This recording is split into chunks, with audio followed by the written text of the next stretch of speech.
18,000 riders are plunging down a death trap designed to break their necks, charging headfirst into an army of 150,000. It looks like suicide, but you're about to see the single tactical gamble that saved Vienna and prevented the collapse of the Western world. The war is no longer fought on the ramparts. It's being fought in the suffocating darkness beneath the city. And what happens underground in the next 72 hours will determine if Vienna even exists when the cavalry arrives. On the morning of September 4th, 1683, the silence beneath the Lobel bastion shatters. Not from cannon fire, but from the terrifyingly rhythmic clink-clink-clink of Ottoman pickaxes cutting through rock. Inside the countermine gallery, a claustrophobic timber-framed tunnel barely 4 feet high, Habsburg Captain Heisler presses his ear against the damp earth. His hands tremble. The vibrations are unmistakable. The Ottoman sappers, the Leumsha, widely considered the finest combat engineers in the world, are meters away. They're packing a chamber with black powder, enough to pulverize the foundations of the imperial capital. Remember this, it comes back when the cavalry makes their move. Vienna is failing.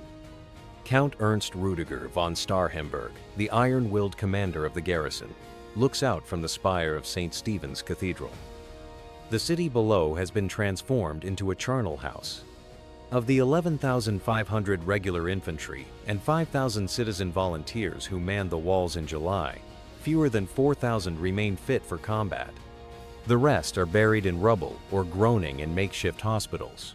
Their bodies waste away from dysentery that flourishes in the unsanitary squalor. The stench of human waste and rotting flesh hangs over the city like a funeral shroud. But here's what the defenders don't know, and it changes everything. Their enemy has made a fatal miscalculation. Grand Vizier Kara Mustafa Pasha has gambled everything on this siege. Driven by hubris that ignored the Sultan's orders to merely secure border fortresses, Mustafa marches 150,000 men to Vienna, the Golden Apple, intent on turning St. Peter's in Rome into a stable for Ottoman horses. His strategy relies on sheer weight of numbers and the inevitability of the spade. This overconfidence will cost him the battle, but not in the way you'd expect.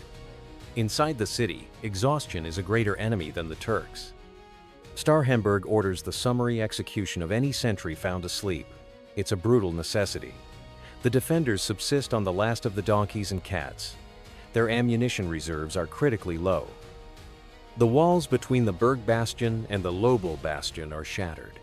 Gaps 12 meters wide are plugged only by hastily erected palisades and desperate courage. But what Starhemberg doesn't know is that his salvation is already struggling up a mountain. And they might not arrive in time. Hold on to this. The Ottoman High Command prepares a massive final detonation under the Lobel bastion, timed to coincide with a general assault by the Janissary Corps. As the sun sets on September 6th, a distinct shift occurs. To the west, atop the rugged, forested spine of the Kahlenberg mountain range, a series of signal fires erupt against the twilight. Orange flames dance in the darkness. It's the signal Starhemberg has prayed for. The relief army of the Holy League has arrived. Yet, looking down at the Ottoman trenches snaking toward his walls, he realizes the race is now measured in hours. And beneath his feet, the fuse has already been lit. The sappers have finished their work. Starhemberg receives a frantic report from his chief engineer. The counterminers have failed to intercept the primary Ottoman tunnel beneath the Berg Ravelin. The Turks have sealed the gallery and lit the fuse. As relieving rockets flare over the Kahlenberg, a subterranean rumble shakes the city foundations. A decision has been made that cannot be undone. The walls are about to blow. This is where the real race begins. While Vienna trembles, the salvation of Christendom is struggling to drag itself up a mountain. The Relief Army is a polyglot coalition of 84,400 men, led by King Jan Sobieski of Poland, a man whose corpulence requires assistance to mount his horse, but whose tactical mind remains as sharp as the saber at his hip. What he's about to see from the mountaintop will force an impossible choice. The ascent is logistical agony. Polish infantry and German pioneers hack roads through underbrush with axes. The sound of steel biting into ancient oak echoes through the forest. But with every hour they climb, doubt creeps in. What if Vienna has already fallen? To maintain speed, Sobieski orders the abandonment of heavy supply wagons. Men march on empty stomachs. A young hussar watches his warhorse collapse from exhaustion. He draws his saber and ends the animal's suffering. There's no time to grieve. The prized heavy warhorses of the hussars are forced to graze on oak leaves. Their flanks grow hollow. Yet, as the vanguard crests the ridge on the night of September 11th, they find the heights undefended. This mistake will cost the Ottomans everything, but it's not their only mistake. This is the fatal error of Grand Vizier Kara Mustafa. Blinded by arrogance and obsession with capturing the city, he neglects to fortify the Kahlenberg, believing no Christian army can traverse it in force. Worse, he entrusts the rear guard to the Crimean Tatar Khan, Murad Giray. The relationship between the Ottoman vizier and the Tatar Khan is poisonous. Giray, feeling insulted, reportedly refuses to engage the Poles in the difficult terrain. He watches passively as the greatest heavy cavalry force in history emerges from the tree line. On the morning of September 12th, Sobieski attends Mass celebrated in the ruins of the Camaldolese Monastery. His troops, the elite winged hussars among them, check their girths and sharpen their lances. The rasp of whetstone on steel fills the mountain air.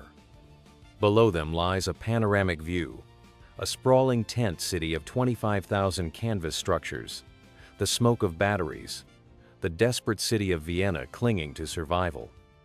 But then Sobieski looks down, and his stomach sinks.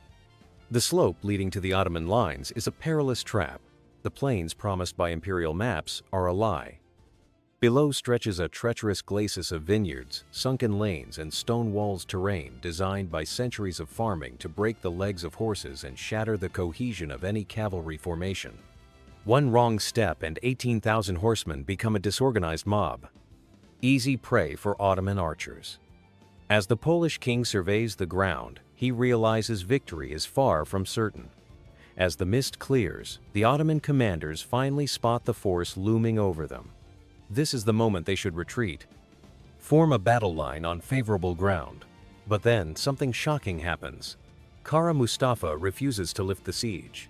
He orders 15,000 of his best janissaries to remain in the trenches to storm the city, leaving his rear exposed. He's betting he can take Vienna before Sobieski can navigate the nightmare terrain below. The message is clear: he thinks the Poles will break themselves trying to descend. The battle will be fought on two fronts simultaneously. This matters more than it seems. Starhemberg, watching from the walls, sees the Ottoman banners suddenly shift toward the breaches. They're preparing to storm the city. He has minutes, not hours. And on the mountain above, Sobieski gives the order to descend. The race for Vienna has begun, but what neither commander knows is that a disaster is already unfolding in the valley below. The battle begins not with a charge, but with a grind. At 4 o'clock in the morning, Charles of Lorraine unleashes the Austro-German left wing down the slopes toward the Danube. The fighting is brutal. Imperial dragoons and Saxon infantry clear Ottomans house by house from fortified villages. The crack of muskets echoes off mountain walls. Smoke from burning thatch roofs chokes the air. The Grand Vizier launches counterattacks with his Sipahi cavalry. But the German squares hold firm, slowly pushing the Ottoman right flank back. By midday, the Imperial army had mauled the Ottoman right, but the center holds, and this is where everything changes. Here, facing the heights where the Poles are deploying, stands the Vizier of Buda, Ibrahim Pasha, with a mixed force of provincial levies and regular cavalry. The terrain is a nightmare for attackers, a patchwork of vineyard walls and steep ditches that would shatter a cavalry formation like glass. Sobieski, watching from the high ground, knows he cannot commit his 20,000 horsemen blind. What he does next will haunt him for the rest of his life. This is where the shift starts. At 4 o'clock in the afternoon, Sobieski makes his decision. He orders a tactical probe. He selects a single-corps view of hussars, roughly 120 to 150 men, led by Lieutenant Swerchovsky. This unit is a forlorn hope in the truest sense. It's a sentence of sacrifice, and everyone knows it. But remember this moment, it's the key to everything that follows. The small unit of hussars begins their descent. They're heavy cavalry riders encased in segmented plate armor. Leopard skins drape over their shoulders. Wooden frames bearing eagle feathers attached to their saddles. They move at a walk, then a trot, navigating the treacherous vineyard terraces. The rattle of armor and snorting of horses fills the valley. As they reach flatter ground, they spur into a gallop. Dust rises in clouds behind them. The impact is shocking. This tiny force smashes into the Ottoman lines. Their 19-foot hollow lances, the copia, shatter on impact, skewering infantrymen before the Turks can bring their shorter pikes to bear. They overrun the first line, then the second. Blood turns the trampled earth black. However, the probe accomplishes its grim task. It reveals something no scout could have seen from the heights: a concealed ditch and a mass of reserved Ottoman infantry hidden by the terrain. But what happens next shocks even the veterans watching from the heights. This is critical. Zwierczowski men are swarmed. Ottoman cavalry closes in from the flanks. The hussars fight with their konsers, long-stabbing swords and warhammers. The sound of steel on steel is deafening. The weight of numbers is overwhelming. They retreat, leaving a third of their number fallen on the field, including the brave Zwierczowski. But they've bought intelligence with their blood, and it changes Sobieski's entire plan. Sobieski now knows where the trap lies. He knows the Ottoman center is deep but static. Crucially, he sees that the Janissaries, the only infantry disciplined enough to stop a heavy cavalry charge, are largely absent. Still committed to the trenches attacking the city walls, the Ottoman center is vulnerable. But the day is fading. He has 2 hours of daylight left. If he waits until morning, the Janissaries might take Vienna. If he charges now, he risks the same fate as Zwierczowski on a massive scale. As he raises his baton, the Bulawa, the Ottoman center, begins to shift, seemingly preparing to surge uphill into the woods. The decision must be made now. What happens next will be remembered for 300 years. Sobieski raises his Bulawa, the signal. It's 6 o'clock in the evening. The sun dips low over the Vienna woods, casting long golden shadows across the smoke-choked basin. This is it, no turning back. On the Kahlenberg, the order is given. It begins as a low rumble felt in the soles of the feet before it's heard. From the tree line emerges a wall of steel and muscle. This is the grand charge, 18,000 horsemen. The largest cavalry charge in the history of warfare. Everything we've been building. German and Austrian cavalry on the left, 3 massive columns of Poles on the right and center. Leading them is King Jan III Sobieski himself, at the head of 3,000 winged hussars. To the Ottoman infantry standing in the valley, the sight is apocalyptic. Turkish chroniclers describe the descent as a flood of black pitch that smothers the earth. The hussars don't charge in a disorganized mob. They advance knee to knee, a dense formation designed to maximize kinetic energy. As they gather speed, the wooden wings on their backs clatter and hum in the wind, creating a terrifying auditory hallucination that spooks the Ottoman horses. The sound is like 1,000 demons descending from the mountain. Sobieski directs the wedge toward the Grand Vizier's crimson tent. Remember what Zwierczowski's sacrifice revealed? This is where it pays off. The hussars accelerate to a full gallop. The ground shakes. At 50 paces, they lower their copia lances, hollowed out to save weight and extending nearly 6 meters, outranging Ottoman pikes by feet. The collision is physics manifested as carnage. The hussars hit the Ottoman lines with over 17,000 joules of kinetic energy per rider. Lances punch through shields, mail, and bodies, often transfixing 2 men at once before shattering. Splinters of wood explode. Blood sprays in arcs across the battlefield. The Ottoman line doesn't just break, it evaporates. The heavy Polish horses, bred for mass and power, trample those who survive the lances. Bones crack under hooves, skulls split. Screams fill the air, mixing with the roar of thousands of horses and the thunder of hooves on earth. In the center of the melee, Grand Vizier Kara Mustafa tries to rally his personal guard. He stands beneath the banner of the Prophet, the sacred standard entrusted to him by the Sultan. But his army is being bisected, cut in half like an animal carcass. The Janissaries in the siege trenches, hearing the roar of the charge behind them, turn to see their main camp overrun. They're trapped. To their front, the desperate Viennese garrison sorties from the city gates. To their rear, the Polish lances are cutting down their supports. Sobieski, hacking with his saber, spots the vizier. The Lipka Tatars Muslims fighting for Poland, wearing straw in their helmets to distinguish themselves from enemy Tatars flank the Ottoman headquarters. The psychological shock is total. The Ottoman Sipahis, demoralized and out-armored, break formation. Kara Mustafa, seeing the Lion of Lechistan cutting a path toward him, realizes the battle is lost. In a moment where victory or defeat hangs by a thread, he grabs the holy standard and orders a general retreat, abandoning his army, his treasure, and his honor to save the symbol of the Sultan's authority. The Ottoman command structure collapses instantly, turning a battle into a rout. Now watch what this victory unleashes. The sun sets on a scene of chaotic opulence. The Ottoman army has disintegrated, fleeing toward the Rob River in a desperate, disorganized mass. They leave behind 15,000 casualties on the field, and a treasure that defies imagination. King Sobieski, adhering to the pre-battle agreement, is the first to enter the Grand Vizier's pavilion. He pushes aside silk curtains and stops. It's a city unto itself. Marble fountains flow with rosewater. Gardens bloom in the middle of a war camp. Caged parrots screech. A cheetah paces in a gilded cage. The smell of incense and roses mixes with the iron tang of blood still fresh in the air. Sitting amidst piles of silk, emeralds, and golden quivers, Sobieski writes a letter to his wife, Queen Marysinka. His hands still shake from the saber work. Ours are treasures unheard of, he writes. Tents, sheep, cattle, and no small number of camels. It is a victory as nobody ever knew before. He famously paraphrases Julius Caesar, sending a message to Pope Innocent XI. Venemus, vitimus, Deus vicit. We came, we saw, God conquered. But what the Ottomans lost cannot be measured in gold. The cost goes far deeper than the battlefield. The Allied casualties number approximately 4,500. But the cost to the Ottomans is catastrophic. Not only have they lost an army and their siege train, but they've lost the aura of invincibility that terrified Europe for 2 centuries.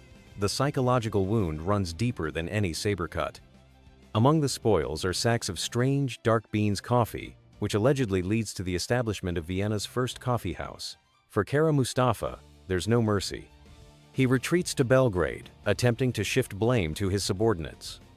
For 3 months, he waits, writing frantic letters to Constantinople, blaming the Crimean Khan, blaming the weather, blaming fate. But on December 25, 1683, the Sultan's emissaries arrived. Mustafa knows what this means. The silk cord. He accepts his fate with stoicism. He performs his ablutions, washes his hands methodically, says his prayers one final time, and offers his neck to the executioner, who ends his life with a silk cord, the traditional execution method for high-ranking Ottoman officials. It takes minutes. His body convulses, then stills.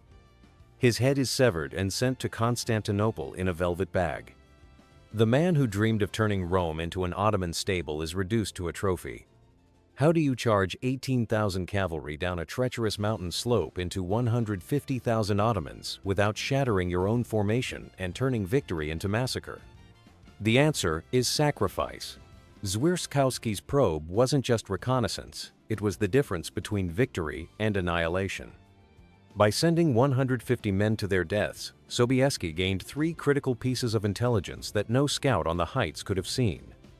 The location of the concealed ditch that would have broken the main charge, the depth and positioning of the Ottoman reserves, and most crucially that the Janissaries, the only troops capable of stopping heavy cavalry, were absent from the center. Without that blood-bought knowledge, the largest cavalry charge in history would have ridden straight into the trap. The horses would have stumbled into hidden ditches, the formation would have shattered, the Ottoman reserves would have swarmed the disorganized cavalry. Vienna would have fallen that night. But because of Zwierzchowski's sacrifice, Sobieski knew exactly where to aim his wedge directly at the vulnerable Ottoman center, avoiding the trap, hitting them where the Janissaries weren't. That's why the line didn't just break, it evaporated.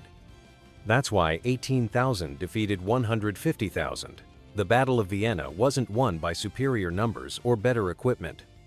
It was won by one commander's willingness to sacrifice 100 men to save thousands. and by those 100 men's willingness to ride into certain death so that others might live. The charge itself was 300 years of spectacle. But the decision that made it possible, that happened 4 hours earlier, when Lieutenant Zwierzchowski and his hussars descended into hell so that Sobieski could see the path to victory.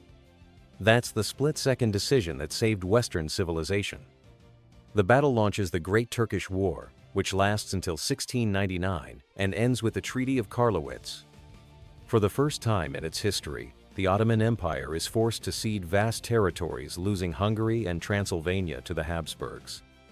The initiative has permanently shifted. The Polish charge on September 12, 1683, marks the high water mark of Ottoman expansion in Europe.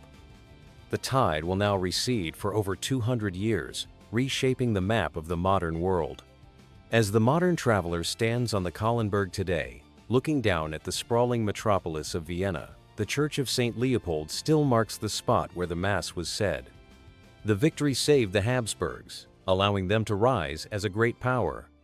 But ironically, it marks the last great gasp of the Polish-Lithuanian Commonwealth, which will be partitioned by its own allies a century later. The charge of the Winged Hussars echoes in history not just as a military triumph, but as the violent birth of a new European order, one that will eventually lead to the trenches of 1914, in the very lands liberated by Sobieski's lances.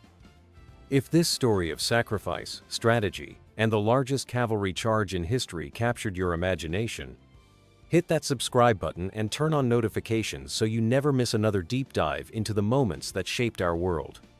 Drop a comment below what other battles or historical decisions do you want us to cover, and if you think someone else would appreciate this story, share this video. This epic deserves to be remembered. Thanks for watching. Until next time.